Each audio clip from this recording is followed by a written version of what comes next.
ಮೊದಲು ಹೊಸದಾಗಿ ಈ ಕನ್ಯಾ ಫಿಕ್ಸ್ ಆಗಿರ್ತೈತಿ ನೋಡ್ರಿ, ಫಿಕ್ಸ್ ಆಗಿತ್ತು. ಇವ ಫೋನ್ ಹಚ್ತಿದ್ ನಾನು, ಆಕೆ ಒಟ್ಟ ಫೋನ್ ಎತ್ತಿದ್ದಿಲ್ಲ. ಇವನು ಫೋನ್ ಎತ್ತಲಾರ್ದಕ್ಕೆ ಜಗಳ ಆಡ್ತಿದ್ನಂತೆ. ನೀವು ಮಾತಾಡೋದ ಇಲ್ಲ ನನ್ನ ಕೂಡ, ನೀವು ಮಾತಾಡೋದ ಇಲ್ಲ ನನ್ನ ಕೂಡ. ಆಮೇಲೆ 1 ವರ್ಷ ಆತು ಮದುವೆಯಾಗಿ. ಆದ ಕೂಡಲೇ ಅನ್ನ ಹೆಂಡತಿಗೆ ಹಿಂದೆ ಕುಂದಿರ್ಸ್ಕೊಂಡು ಹೊಂಟಿದ್ದ ಹಂಪ್ಸಿಗೆ ಹೆಗರಿ ಬಿದ್ಲಕ್ಕಿ. ಇವನ ಬೀಳ್ಸಿದ್ನು, ಅದು ಬಿದ್ದ ಕೂಡಲೇ ದವಾಖಾನೆಗೆ ತಗೊಂಡು ಹೋದ. ಡಾಕ್ಟ್ರ್ ಹೇಳಿದ್ರು, ಇಲ್ಲಪ್ಪ ಹಂಪ್ಸಿನ ಮೇಲೆ ಬಿದ್ದಾಳ, ತುಟಿಗೆ ಗಾಯ ಆಗೈತಿ, ಮ್ಯಾಲಿನ ತುಟಿಗೆ ಗಾಯ ಆಗೈತಿ. ಸರ್ ಏನು ಮಾಡ್ಬೇಕು?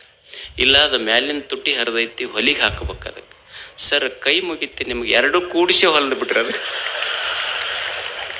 ಹೊಲೆಯವ್ರು ಹೊಲಿತೀರಿ, 2 ಕೂಡಿಸಿ ಹೊಲ್ದು ಬಿಟ್ರಿ ಅದಕ್ಕೆ. ಹಿಂಗಾದ್ರೆ ಹೆಂಗೆ ಸಂಸಾರ? ಒಂದು ಹೆಚ್ಚ ಕಡಿಮೆ ಇದರ ಮಧ್ಯದೊಳಗನೆ ಇದು ಇರೋದ, ಇದು ಮುಗಿಯೋದಲ್ಲೇ.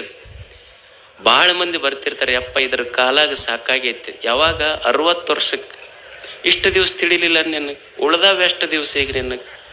ತಿದ್ದರೆ ಏನು ಮಾಡವ, ತಿದ್ದಕ್ಕೆ ಹೋದ್ರೆ ಆಗೋದ ಬಿಡೋದ? ಎಷ್ಟು ದಿವಸ ಕೊಟ್ಟಾನ ಅಷ್ಟು ಚಂದ ಶಿಸ್ತಾಗಿ ಬದುಕಿ ಹೋಗಿ ಬಿಡೋದಷ್ಟು. ಸ್ವಚ್ಛ ಇರಬೇಕು, ಸ್ವಸ್ಥ ಇರಬೇಕು, ಮಸ್ತ್ ಇರಬೇಕು. ಇಷ್ಟು ಇದ್ಕೊಂಡು ಹೋದ್ರೆ ಇಡೀ ಜೀವನವೇ ಒಂದು ಜಾತ್ರೆ ಆಗ್ತೈತೆ ಅಷ್ಟೇ. ಜಾತ್ರೆ ಅಂದ್ರೆ ವರ್ಷಕ್ಕೊಂಬರೋದಲ್ಲ, ಪ್ರತಿನಿತ್ಯವೂ ನಿತ್ಯೋತ್ಸವ ಆಗಬೇಕು. ಅದು ಜೀವನದ ಜಾತ್ರೆ, ಅದು ಅಷ್ಟೆ.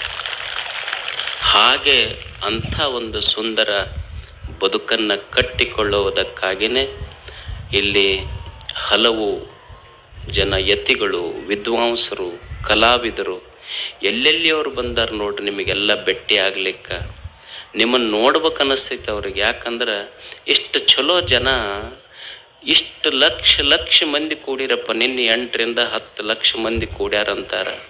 ಓಣ್ಯಾಗ 2 ಕಟ್ಟಿ ಮೇಲೆ ಕುಂತ್ರ ಹೊಡೆಪೆಟ್ಟಾಕೈತಿ. ಇಲ್ಲಿ 10 ಲಕ್ಷ ಮಂದಿ ಸೇರಿದ್ರು ಎಷ್ಟು ಶಾಂತ ಕುಂತಿರಲ್ಲ. ಇದು ನಿಜವಾದ ಭಾರತ, ಇದು ಅಷ್ಟೆ. ನಿಮಗಿಷ್ಟು ಹೊಗಳ್ಕೊಂತಿದ್ರು ಸುಮ್ಮಿರವ್ರು ನೀವು.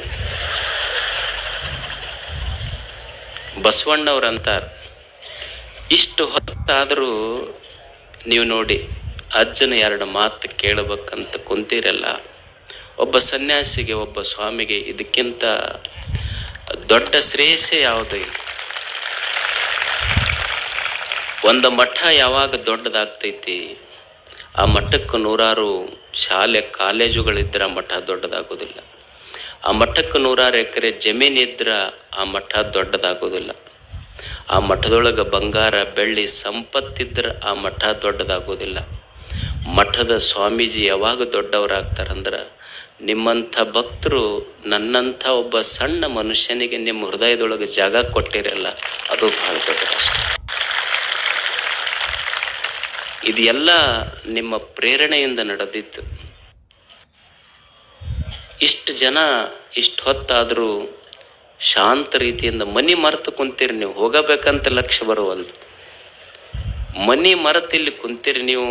ಈಗ ಎಲೆಕ್ಷನ್ ಬರ್ತಾವೆ ನೋಡ್ರಿ, ಹಿಂಗೆ ಏನರ ಕೂಡಕ್ಕೆ ಸಾಧ್ಯ ಐತೆ? ನೀವು ಹೆಂಗೆ ಕುಂತೀರಿ ನೋಡ್ರಿ. ಯಾಕಂದ್ರೆ ನೀವು ತಂದವರಲ್ಲ, ಇಲ್ಲಿ ಭಕ್ತಿಯಿಂದ ಬಂದವರು, ಅದಕ್ಕೆ ಕುಂತೀರಿ. ಅವ್ರು ತಂದವರಲ್ಲ, ನೀವು ಭಕ್ತಿಯಿಂದ ಬಂದಿದ್ದಕ್ಕಾಗಿ ಇದು ನಡೆದಿದ್ದು. ಶರಣರಂತಾರ, ಬಸವಣ್ಣವ್ರಂತಾರ, ದೇವರೆಲ್ಲದಾನ ಮಾಡುವ ನೀಡುವ ಭಕ್ತನ ಕಂಡಡೆ ನಿಧಿ ನಿಧಾನವ ಕಂಡಂತಾಯಿತು. ಏನು ದೇವರು ಅಂದ್ರೆ ಬರೇ ಗುಡಿಯೊಳಗಂತಲ್ಲ. ಏನು ದುಡ್ದಾನ ಸಮಾಜಕ್ಕಾಗಿ ದುಡಿಯುವುದು, ದುಡಿದಿದ್ರೊಳಗೊಂದಿಷ್ಟು ಸಮಾಜಕ್ಕೆ ಹಂಚಿ ಸಂತೋಷ ಪಡುವ ಮನುಷ್ಯನ ಹೃದಯದೊಳಗೆ ದೇವರದಾನ. ಅವನ ಮುಖ ನೋಡಿದ್ರೆ ಸಾಕು, ಕೂಡಲ ಸಂಗಮನನ್ನು ನೋಡಿದಷ್ಟು ಸಂತೋಷ.